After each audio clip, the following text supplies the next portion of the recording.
What's up guys? It's an MHI Turbo. We're gonna bolt this puppy onto our Project FC3. We're finally gonna get some more power out of this thing.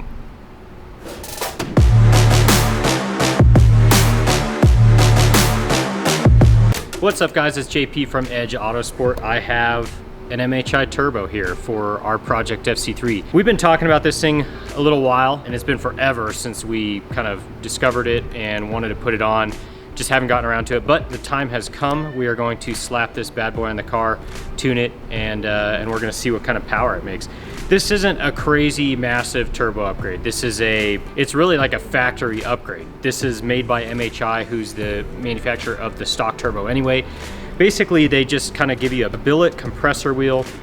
They changed the construction of the turbine wheel a little bit, and they also, I believe, increased the size of the turbine wheel. So it is slightly bigger, slightly different, and you can raise the boost a lot more. It'll handle a lot more boost. So we're just gonna put this in the car and see what it does. Yeah, I'm excited to do this. So this isn't really a how-to video, but just more of an informative, like, hey, this is what you get with this turbo on the car video. There are other bolt-on turbos out there that will make more power, so we're not suggesting this is the say-all, end-all, be-all turbo upgrade for you. But for the guys that care about OEM quality, OEM fit and finish, this is it. It even comes with a new electronic actuator, so it is truly bolt-on. Like every single part that bolts onto your factory turbo bolts onto this. So we're gonna start the install now. I'm actually running out of breath because holding this thing for too long doing a video doesn't work very well. I'm getting kind of tired, so let's go. Also, before we get started, you know where to purchase this, edgeautosport.com. We got them up on the site. Let us know if you have any questions. Put them in the comments below. Availability, technical questions, anything, just let us know and we'll answer you. Subscribe, like.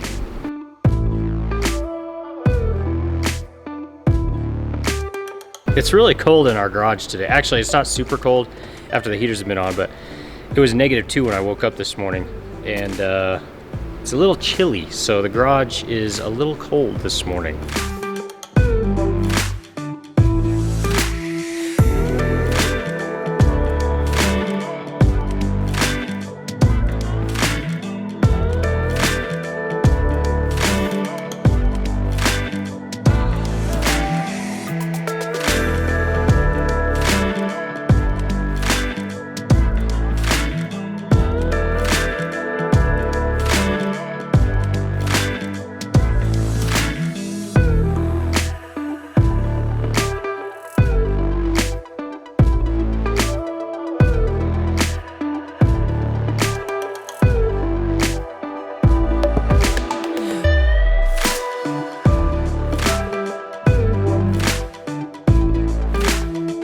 Alright, so I'll point out to you, you can see the only really noticeable difference is the wheel style on this one is a cast wheel. So it doesn't have that like nice machined shiny look, whereas the new one has that shinier, you know, machined look. So yeah, that's about the only difference. You can see the new wheel is slightly different shape on the edge of the blades, so I'm sure, you know, that contributes to, you know, whatever aerodynamic improvements it makes. So yeah, that's what you can do with a machine instead of a casting. So anyway, old turbo is out. I'm gonna swap over some brackets and gaskets and oil return line and stuff like that, and we'll get this new one on the car.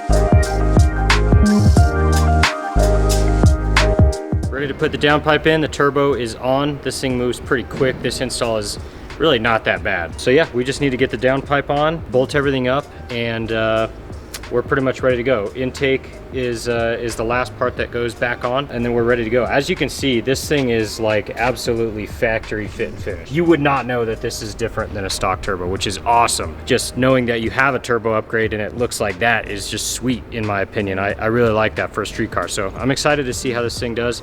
Let's go ahead and finish this install up.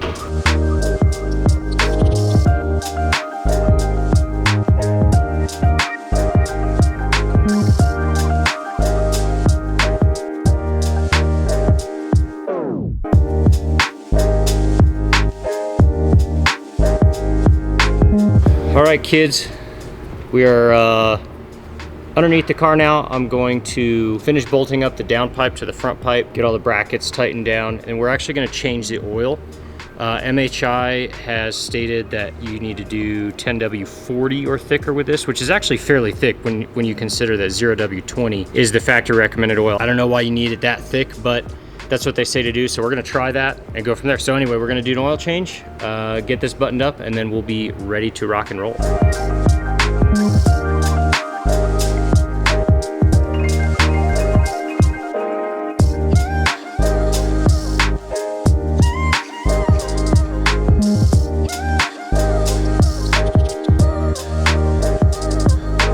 All right, so I'm actually putting in some 15W40. This is like extra thick stuff. I didn't have any 1040 on the shelf, so we're just gonna do 15W40. This should be plenty thick.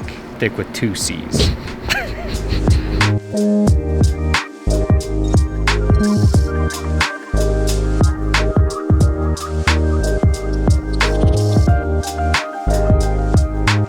All right, so I'm unplugging the coil packs right now, and that way we're gonna prime the turbo, get some oil flowing through the system without the engine actually firing up and starting. We just wanna kind of push some oil through the turbo, get it nice and lubed up, and then we'll go ahead and plug these back in and fire it up.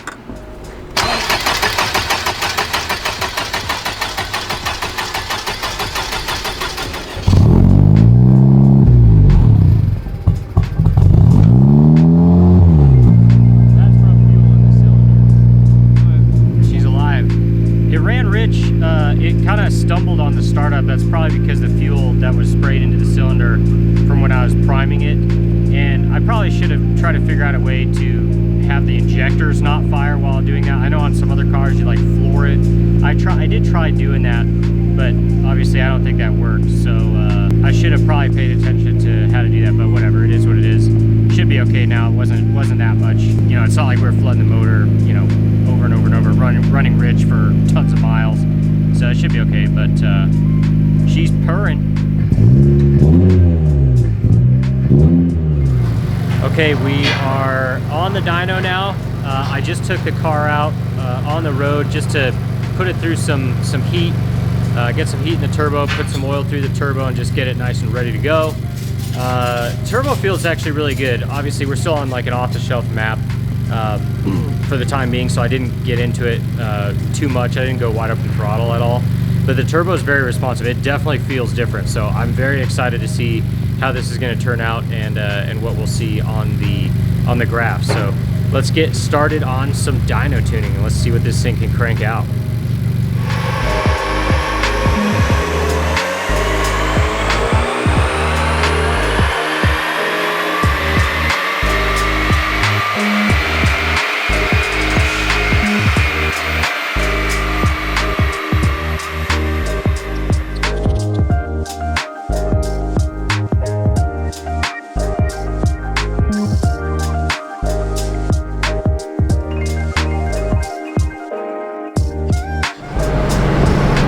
Well, it made really good power until it didn't, but we hit 240 on just the off-the-shelf MHI map from Hondata. The only thing that I changed from the off-the-shelf Hondata map for the Mitsubishi Turbo is I enabled the ethanol. Since we have the PRL kit, I just enabled it, and I think we're at like 12 or 14% ethanol maybe. I can see where the turbo on the graph, it was singing pretty strong, and then it just went out and it hit kind of high boost. I didn't expect it to go that high. Again, I didn't change anything off from the MHI off-the-shelf map except for enabling the ethanol content. I don't know I assume it actually hit the boost that it's supposed to hit. We hit about 23 pounds of boost, and it tapered off to about 18, 17 and a half pounds of boost. We are at high altitude, so it's a little different for us up here. It actually followed the boost command perfectly on this map, and the log looks fairly decent even. One thing I didn't like is the knock control.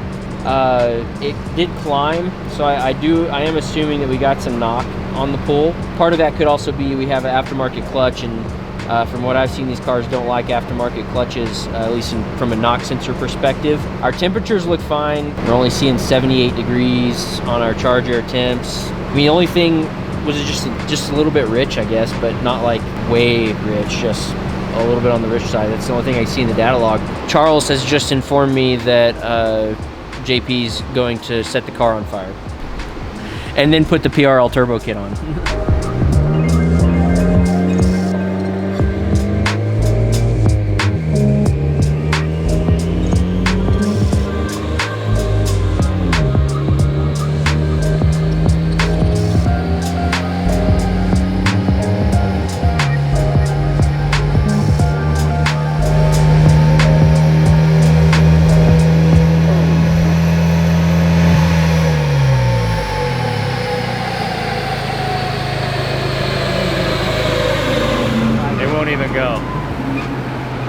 In vacuum, so it's probably like the second one, and it just seized. Yeah, we should pull it off and see. Like, we should just pull it off right now and see what's done. All right, so tuning ended early because our turbo ended very early, really early.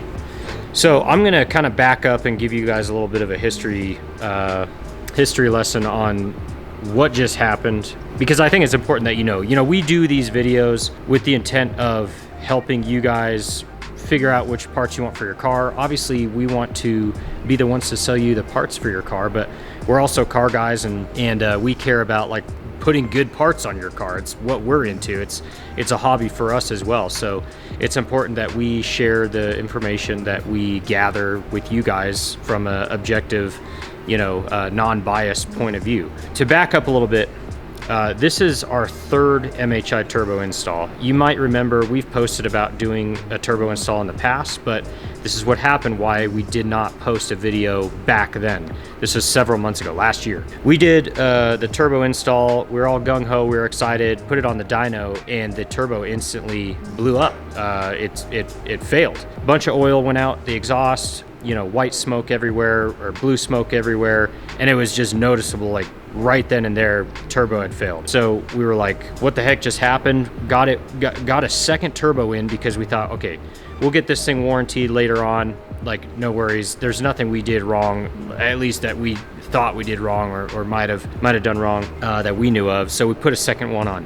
The exact same thing happened with the second one, almost identical. First pull on the dyno, we primed that one, let it heat cycle, we did everything we knew how to do to make a turbo work. That one instantly blew first or second pull on the dyno as well. And at that point, we were really, really frustrated because I installed the turbos myself, and I thought to myself, like, am I just stupid and can I not figure out what's going on here? I was really questioning myself if I did something wrong, but it's such a straightforward turbo install that I couldn't think of anything. We talked to MHI, they warranted the turbos. That's when they announced that you needed thicker oil. They thought it was an oiling problem. I had reached out to a couple guys that I found out had failed turbos as well very early on in their lifetime on those other cars. So they said it was an oiling issue. So our third MHI turbo, we put thicker oil in this one, and without fail, with fail, the third one failed the exact same way as our first two. What I don't want this video to be is a bash session on MHI. That is not what we're trying to do here. Like I said, we try to be objective and tell you everything that we find out and all the information that we gather. We can't not share this with you at this point because I can't confidently sell this to a customer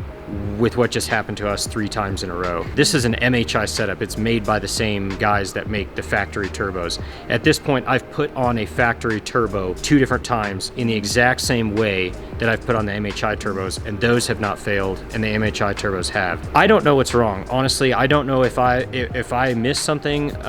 If I did, I don't have a clue what it could be. I've done many turbo installs and I've never had anything like this happen. Many different cars and stuff like that. I'm not a, you know, SAE trained, whatever, mechanic by any stretch, but I mean, I've done this a lot. So I don't know what's going on. There's gotta be something with these turbos that is wrong. Maybe there was a batch of them made with some bad tolerances on something inside of the CHRA. I really don't know. I'm not a manufacturer, I'm not an engineer, so I don't know what goes into the actual manufacturing of the turbo. I'm not gonna pretend like I know all that stuff. All I know is that you guys are going to go about the turbo install the same exact way that we did on our car. So I don't know, until MHI tells me differently or tells me that either I messed up or they messed up or figures out what could have happened, I just can't confidently recommend this turbo. We're going to take it off of our site and not sell it anymore. So until further notice, I guess. Anyway, like I said, this is not a bash session on MHI. I want to make sure to make that clear. We're not